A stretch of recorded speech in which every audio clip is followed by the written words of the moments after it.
Fala, meu amigo ortopedista, reumatologista, ou mesmo se você é um residente, um especializando e gostaria de se aprofundar aí um pouquinho sobre eletroneuromiografia, né? Você é um daqueles que solicitam, não está do lado de cá, né, fazendo o exame.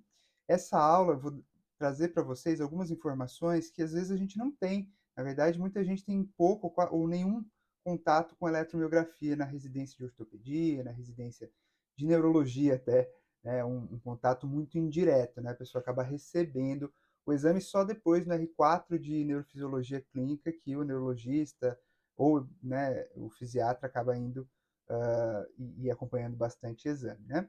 Uh, Essa aula eu vou trazer para vocês, são três partes principais. Primeiro eu vou explicar um pouco sobre o exame, para você que não teve contato nenhum, entender como que é mais ou menos o passo a passo do exame de rotina, né, e sobre um pouquinho do laudo, né, como que é, o que que a gente escreve e tal. Depois eu vou falar um pouco sobre túnel do carpo e finalizar aí com radiculopatia nessa aula. Só alguns conceitos gerais para quem solicita, tá certo? Para a gente poder dar um ampassando.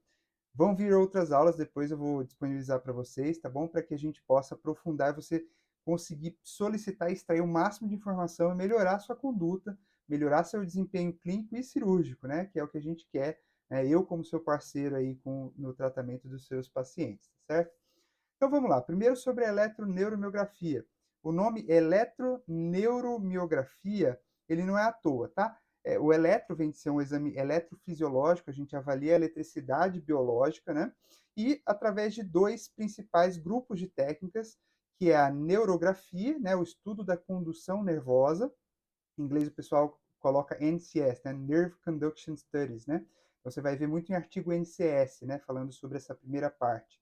E depois é a miografia, que a gente faz um protocolo em geral com uma agulha, tá? Que vai avaliar a atividade elétrica ali no músculo e, por incrível que pareça, ele vai ajudar no diagnóstico de transtornos dos nervos também, porque a atividade elétrica do músculo, né, a ativação das unidades motoras, depende muito do funcionamento adequado do nervo, eventualmente da junção neuromuscular, tá certo? Então, o primeiro momento que a gente tem na eletroneuromiografia, em geral, é o estudo da condução nervosa. Primeiro, uma coisa que já é legal você saber muitas vezes as pessoas têm dúvidas sobre o quanto que a eletromiografia é desconfortável. Já foi feito um estudo, depois eu disponibilizo para vocês, que perguntou, né, pediu para os pacientes compararem o estudo da condução nervosa com outras coisas médicas mais comuns, né? E a maioria dos pacientes considerou o estudo da condução menos incômodo do que coletar sangue, tá certo? E ninguém se questiona aí, vou pedir um hemograma, vou pedir um TSH, uma B12, mas na eletromiografia muitas vezes a pessoa fica se questionando, vou pedir ou não, porque é um exame desconfortável e tal. Só para vocês terem essa noção, tá bom, pessoal? Muitos consideram menos incômodo do que coletar um sanguinho ali, tá? Pelo menos a primeira parte, tá certo? E a primeira parte é a parte mais demorada, é a maior parte do exame, tá certo? Nessa primeira parte, como que a gente vai fazer? Eu vou dar um exemplo mais prático para vocês visualizarem, tá certo? A gente vai estudar vários nervos, mas, por exemplo, o nervo mediano, a gente estuda a parte motora e a parte sensitiva. Como que a gente estuda a parte motora? A gente vai posicionar, eu vou colocar uma imagem aqui do lado para você ver, a gente posiciona um eletrodo em cima do abdutor curto do polegar, né, que a gente chama aí do APB, da sigla latina. A gente coloca um eletrodo de referência ali logo acima na articulação metacarpo-falangiana, né? E a gente coloca um eletrodo de terra, que a gente chama, que é só, na verdade, para segurança elétrica, diminuir artefato elétrico é, durante o estímulo, né? E aí a gente vai estimular o mediano. A gente, em geral, estimula no punho, tá? Dá uma olhada aqui na foto do lado e também no antebraço, aqui em cima, né? Perto aqui da fossa cubital, tá certo? E o que, que a gente vai gerar? A gente vai gerar dois potenciais que a gente chama de CMAPs, né? Compound Muscle Action Potential, né? Então, potencial de ação composto muscular. E eu dá uma olhadinha nessa outra imagem aqui também, você consegue extrair várias informações desse potencial. Então, você consegue ver, por exemplo, a amplitude do potencial. A maioria das pessoas ela vai ter um tamanho desse potencial maior do que determinado threshold, né? A gente usa, por exemplo, o mediano de 6, tá certo? 6 milivolts de amplitude, tá bom? O que que isso vai significar? Isso vai significar o número de fibras, de axônios, né, que você está ativando ali naquele momento. Então, quanto menos axônios você ativa, menor vai ser esse potencial. Então, eventualmente, com a técnica feita certinho, quando a gente tem uma queda ali desse tamanho desse potencial, a gente tem uma lesão axonal. Por outro lado, a gente tem também outras coisas que a gente pode calcular aí. Então, o tempo que leva desde que você dá o choque até o início do potencial, a gente chama de latência, né? Essa latência, ele vai ter um valor também que no mediano, em geral, vai ser até 3,7 milissegundos, né? E ele vai estar prolongado em situações que causam desmielinização. Lembra que a bainha de mielina que faz a velocidade ali da condução do potencial de ação? Pois é, quando você tem um processo desmielinizante, e um clássico, né, são as neuropatias compressivas, então, síndrome do túnel do carpo, ele vai gerar um atraso do início desse primeiro potencial aí, a latência distal, né, desse potencial que a gente tem estimulando no punho, né. Por outro lado, a gente também consegue calcular a velocidade da condução, quando a gente vai, enfim, é aquele cálculo básico da física, né, que é a distância pelo tempo, né. Então, você vai calcular a distância de um estímulo do outro e colocar lá no computador. O computador já faz o cálculo ali em metros por segundo e você vai ter uma noção da velocidade daquela condução daquele nervo, tá certo? Então, pessoal, só é mais ou menos isso para vocês terem uma noção de como que é a condução motora. A condução sensitiva vai ser semelhante a isso, só que a diferença é que, em vez de a gente captar o potencial do músculo, a gente vai pegar de fibras em geral do próprio nervo ali. Então, por exemplo, no mediano, a gente vai colocar, o que é mais usual, a gente colocar no primeiro e no terceiro, desculpe, no segundo e no terceiro dedo da mão, né? Às vezes a gente usa o primeiro, principalmente quando a gente quer comparar com o radial, que também está ali no primeiro dedo, né? É, então, além dessas duas, a gente tem outras técnicas que a gente chama de respostas tardias, que a gente pode fazer ainda na condução, principalmente a onda F e o reflexo H, que são técnicas que a gente avalia é, potenciais que eles não são imediatos, entre aspas, né? Por exemplo, no caso das ondas F, em que a gente tem o impulso ele vai até lá no corno anterior e volta, né? E aí a gente tem uma resposta que demora mais, por isso que é a resposta tardia. As respostas tardias têm menos utilidade clínica do que a condução normal, mas às vezes a gente usa para complementar ali, para dizer se é uma lesão mais proximal, mais distal. Ele está sempre no conjunto, tá certo? Muito bem. Depois do estudo da condução, a gente vai para a eletromiografia por agulha, né? Então, aqui do lado, ó, vocês estão vendo uma imagem de uma agulha monopolar, né, que está sendo introduzida no músculo pronador redondo, por exemplo. Então, quando a gente faz isso, a gente coloca a agulha, na pontinha da agulha, a gente vai fazer a captação da atividade elétrica, a gente vai ter um eletrodo de referência fora, né, do antebraço, no eletrodo de superfície, né? E sempre também com o eletrodo terra para segurança elétrica. E aí a gente vai avaliar primeiro em repouso, né? A gente vai ver se tem alguma atividade que está acontecendo, porque em geral, pessoal, o músculo ele é silencioso, ele não tem atividade elétrica quando a gente está completamente em repouso, né? Agora, se você começar a ativar, aí você começa a recrutar as unidades motoras e isso começa a aparecer como na forma de potenciais para a gente, né? Então, evidências de doenças tanto musculares quanto neuropáticas, elas podem aparecer aí no repouso, né? E depois no padrão de recrutamento que você vai ver morfologia dessas ondas, tá certo?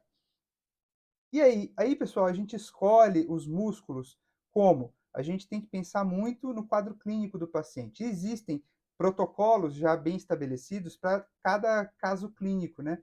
Então, às vezes, um paciente ele vai ter um protocolo por agulha bem simples, enquanto outros vão ter um protocolo por agulha bem extenso, dependendo da suspeita. Daí que é importante esse contato próximo do médico que solicita com o eletromiografista para a gente entender qual que é a dúvida e qual que é a ideia ali. Você quer fazer um protocolo para avaliar radiculopatias de forma extensa ou você quer ver só o túnel do carpo e fazer um diagnóstico diferencial ali, mais focado nessa queixa específica, né? Porque isso vai mudar completamente. O seu paciente ele vai te agradecer porque o protocolo ele vai ser menos sofrido se não for um protocolo exaustivo aí, né? E você vai ter também uma curaça melhor porque vai ser direcionado para suspeita clínica, certo? Muito bem, pessoal.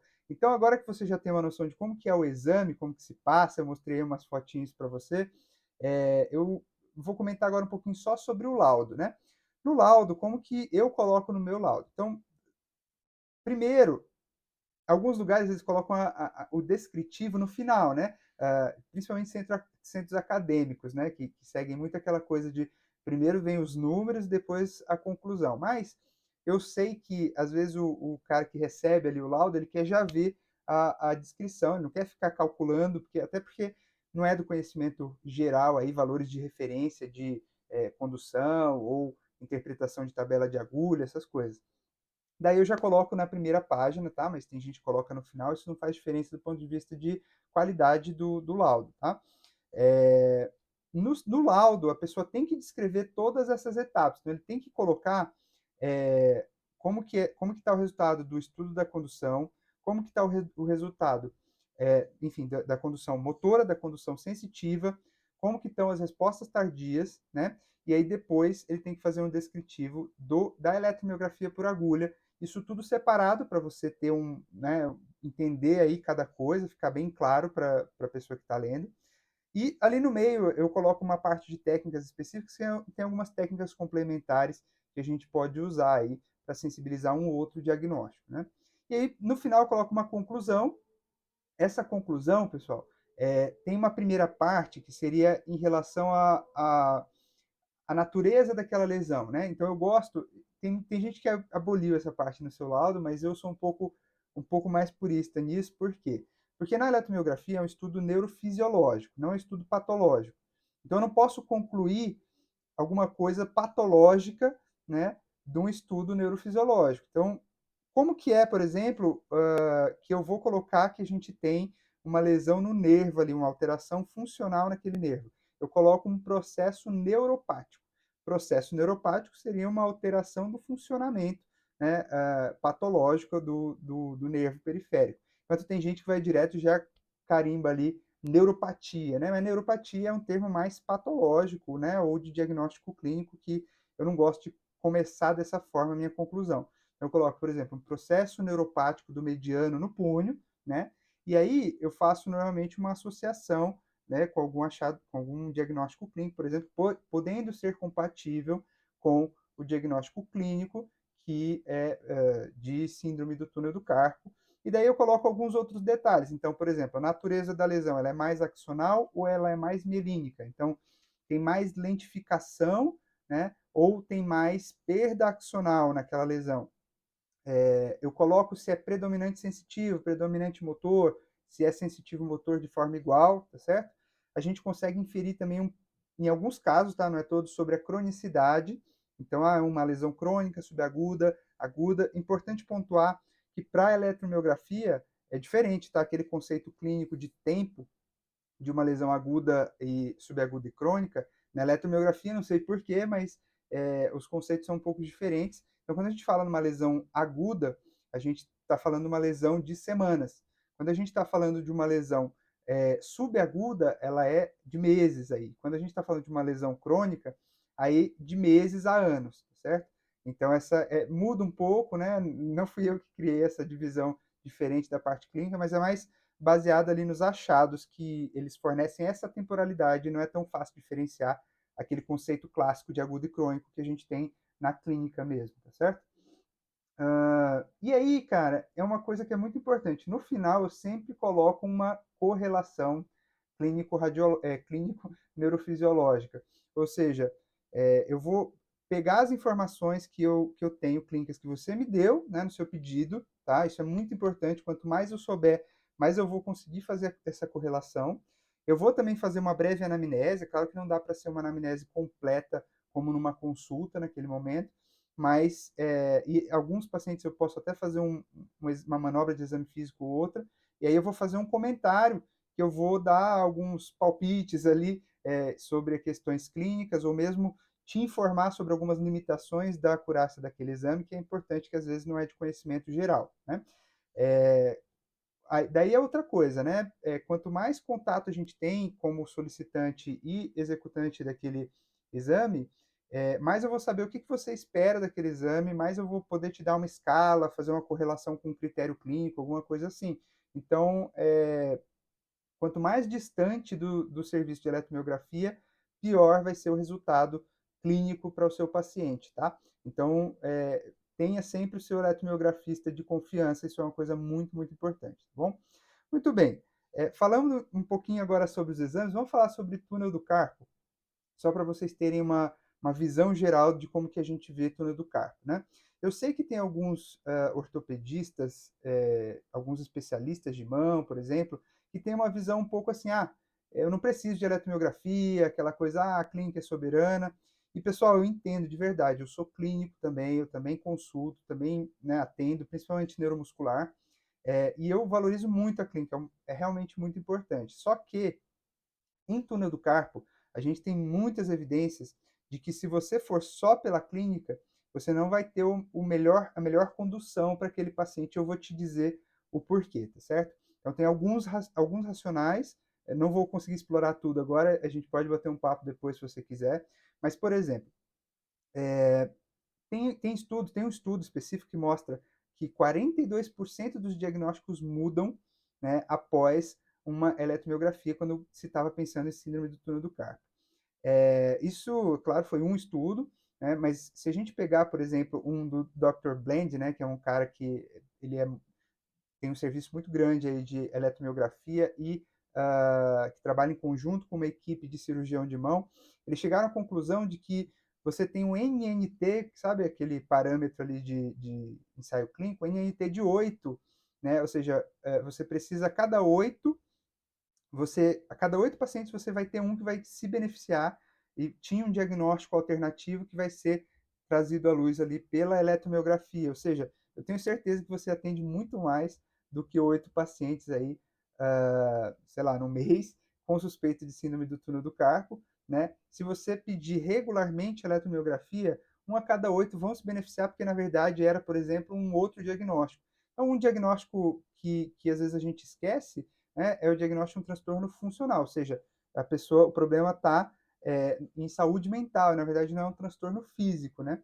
E essas pessoas podem ter formigamento, parestesias, até dor, né? E descrever para você exatamente como seria uma síndrome do túnel do carpo, tá bom? Esse cara aí você tem que tomar muito cuidado para não sair operando ele por causa de clínica, né, pessoal?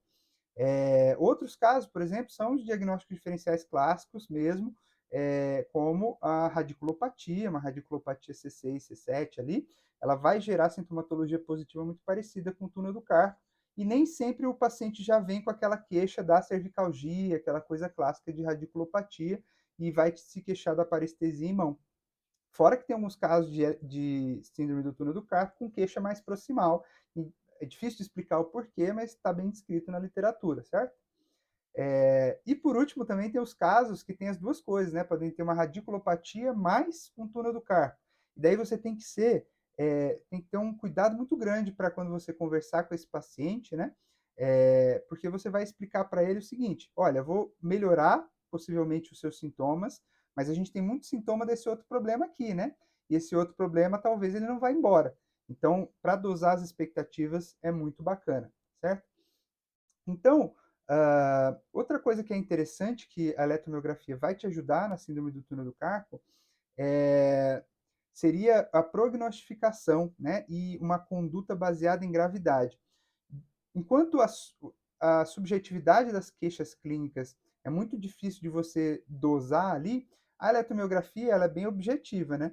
E existem algumas classificações diferentes, isso é outra coisa legal de ser pactuada entre o médico que pede e o executante para colocar a escala que você preferir ali no resultado no laudo, né?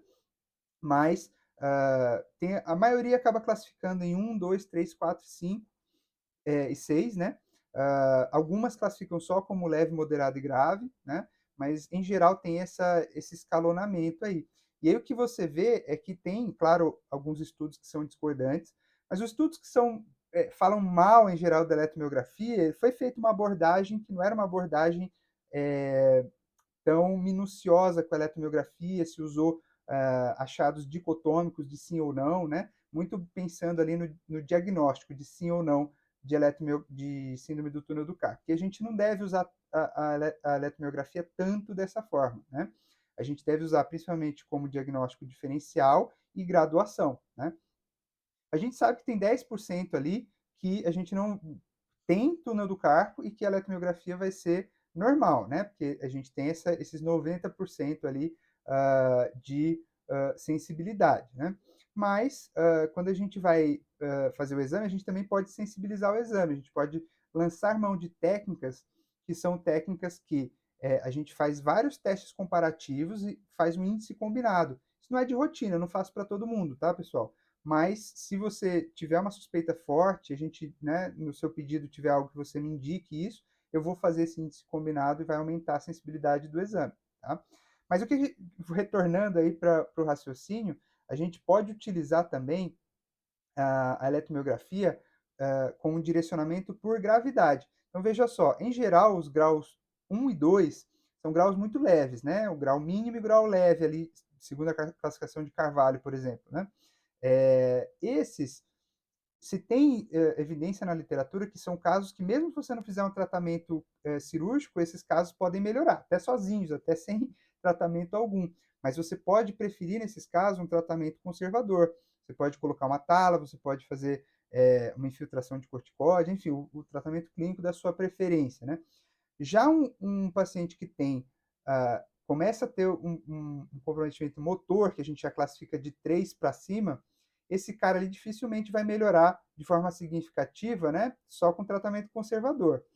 E, aliás, se ele tiver, por exemplo, num grau 4 e você ficar vacilando, entre aspas, com o tratamento conservador, ele pode evoluir rapidamente para uma lesão axonal grave. E aí a lesão axonal ela pode ser, em vários aspectos, irreversível, né? Você pode até melhorar sintoma do paciente, mas você, digamos que tem uma atrofia grande do APB ali, que você já tenha um acometimento axonal grave, isso pode ser que volte só parcialmente, né?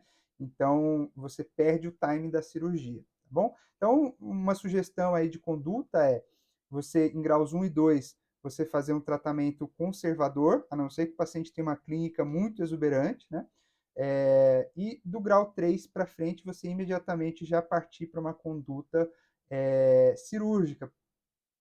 Eu diria até que o 3 e o 4, né, pelo levantamento de literatura mais recente que eu fiz, especialmente quando tem bloqueio de condução, então fica atento lá para essa descrição no laudo, eles têm um prognóstico melhor, né? São pacientes que eles já passaram ali, prognóstico melhor para uma conduta cirúrgica, tá certo? Já passaram ali do leve, mas ainda não tem uma lesão axonal muito significativa, tá bom? Então é isso, pessoal. Tem muitos motivos para você pedir a síndrome do túnel do carpo do ponto de vista técnico e ainda a gente tem o ponto de vista legal, jurídico, né? Tá vendo uma judicialização grande da medicina e a gente consegue fugir um pouco disso se resguardando com documentos, e a eletromiografia é um documento, tá? Se você for parceiro aí de um eletromiografista que é uma pessoa sensata, que lauda com bases técnicas, você vai poder se proteger, né, e fazer uma prática médica muito mais segura, né, e fazendo a coisa certa, que eu sei que é o que você quer mesmo, né? Finalmente, vamos falar um pouquinho sobre as radiculopatias, pessoal. Então, a radiculopatia ele é um achado na eletromiografia, que ele é um achado muito presuntivo, tá bom? Às vezes a gente tem a impressão de que o cara conclui lá radiculopatia, que com certeza ele tem aquilo, só que, na verdade, o que a gente encontra é um processo neuropático puramente motor na distribuição de um miótomo específico, né? Um ou dois miótomos ali adjacentes. Em geral, a gente valoriza um pouco a clínica do paciente, um pouco não, bastante, quando ele chega falando que tem lombociatalgia, ou que ele tem cérvico-braquialgia, ou você mesmo colocou na sua suspeita lá, uma radiculopatia cervical, radiculopatia lombosacral. Aí a gente vai valorizar e a gente vai poder supor a radiculopatia. Mas lembrando, é muito difícil de diferenciar, na verdade é virtualmente impossível diferenciar de alguns tipos de neuropatia. Então a clínica para radícula é essencial, tá certo? Ele já tem uma sensibilidade menor do que para túnel do carpo, né, o exame, mas ele tem uma boa especificidade, especialmente de radiculopatias moderadas a severas, tá certo? Isso é outra coisa que é um pouco controversa, tá?